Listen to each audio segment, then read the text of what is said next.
ಒಂದೇ ಒಂದು ವಿಚಾರ ಇಟ್ಕೊಂಡು ನಾವು ಚರ್ಚೆ ಮಾಡೋದಿಲ್ಲ.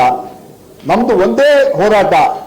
ಸದನ ಏನಾದರೂ ಆಗಲಿ, ಬರದ ಬಗ್ಗೆ ಯಾರು ಚರ್ಚೆ ಮಾಡಲ್ಲ, ಕುಡಿಯೋ ನೀರು ಬಗ್ಗೆ ಚರ್ಚೆ ಮಾಡಲ್ಲ, ಬೇರೆ ವಿಚಾರಗಳು ಚರ್ಚೆ ಮಾಡಲ್ಲ. ನಮ್ದು ಒಂದೇ ಒಂದು ಹೇಳಿದ್ರೆ ಅದು ರಾಜೀನಾಮೆ ಕೊಡಬೇಕು. ಅಲ್ಲಿವರೆಗೂ ಸದನ ನಡೆಯಕ್ಕೆ ನಾವು ಬಿಡೋದಿಲ್ಲ ಅಂತ ಹೇಳಿಬಿಟ್ಟು ಕೂಗಾಟ ಮಾಡಿದ್ದು ಬಹುಶಃ ನನಗೆ ಇದು ಬಹುಶಃ ಆಗಿಲ್ಲ ಅಂತ ನನ್ನ ಭಾವನೆ. ಯಾಕಂದ್ರೆ ಮಧ್ಯ ನಾನು 6-7 ವರ್ಷ ನಾನು ಸದಸ್ಯ ಆಗಿರಲಿಲ್ಲ. ನಾನು ಯಾವುದು ಬಹುಶಃ ಆ ಟೈಮಲ್ಲಿ ನಂಗೆ ಗೊತ್ತಿಲ್ಲ.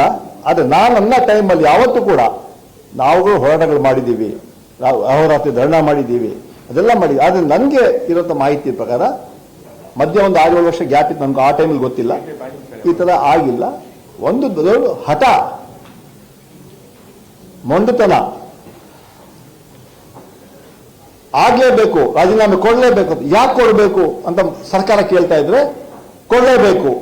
ಯಾಕೆ ಕೊಡಬೇಕು ನೀವು ಹೇಳಿ, ನಾವು ಉತ್ತರ ಕೊಡ್ತೀವಿ ಹೇಳಿದ್ರೆ ಇಲ್ಲ, ನಾವೇನು ಹೇಳೋದಿಲ್ಲ. 25 ಗಂಟೆಯಲ್ಲಿ ಸದನ ನಡೆದಿದ್ದು 25 ಗಂಟೆ. ಆ ಬಿಲ್ಗಳು ಬಿಟ್ಟರೆ ಬಹುಶಃ ಒಂದು 20 ಗಂಟೆ ಬರೀ ಅದೇ ರಿಪೀಟ್, ಸೇಮ್ ರಿಪೀಟ್, ಟೇಪ್ ತರ ಅದೇ ರಿಪೀಟು, ಅದೇ ಮೇಜ್ ಕುಟ್ಟೋದು, ಅದೇ ಕೆಲಸ ಮಾಡಿದ್ರು. Most disturbing.